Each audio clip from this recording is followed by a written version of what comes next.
ඔයාගේ ගෙදරත් හැමදාම රැයට මදුරු කොයිල් පත්තු කරනවද? එහෙනම් ඔයා අනිවාර්යයෙන්ම මේ වීඩියෝ එක බලන්නම ඕනේ. ලංකාවේ ගොඩක් අය හිතන්නේ මදුරු කොයිල් එකකින් වෙන්නේ මදුරුවෝ එලවන එක විතරයි කියලා. ඒත් ඇත්තටම එතන සිද්ධ වෙන්නේ බය හිතෙන රසායනික ක්‍රියාවලියක්.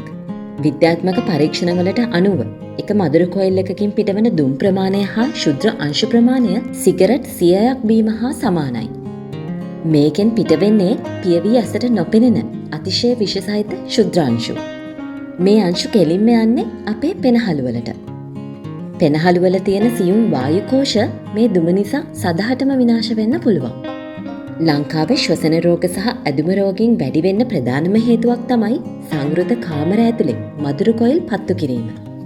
දිගු කාලීනව මේ දුම ආශ්වාස කරද්දී පිළිකා ඇති කරන භයානක විෂ රසායන අපේ ඇඟ ඇතුලේ පිරෙන්න පුළුවන්. විශේෂයෙන්ම වැඩිහිටියන්ට වඩා පුංචි ළමයින්ට මේකෙන් වෙන හානිය දෙගුණයක් වැඩි. ළමයින්ගේ පෙනහළු තවමත් වර්ධනය වෙමින් පවතින්නේ. ඒ වගේම එයාලා වැඩිහිටියන්ට වඩා වේගයෙන් හුස්ම ගන්නවා. මේ නිසා ඉතා කෙටි කාලයකදී වැඩි විෂ ප්‍රමාණයක් ළමයින්ගේ ඇඟට උරා ගන්නවා.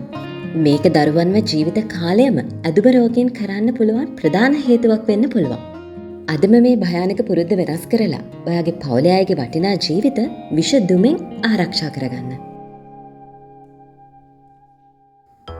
ඔයත් කැමතිද AI tools පාවිච්චි කරලා මේ වගේ වීඩියෝස් හදන හැටි පියවරෙන් පියවර පැහැදිලිව ඉගෙන ගන්න? එහෙනම් පහළ පින් කමෙන්ට් එකේ තියෙන ලින්ක් එකට ගිහින් අපිට WhatsApp මැසේජ් එකක් එවන්න.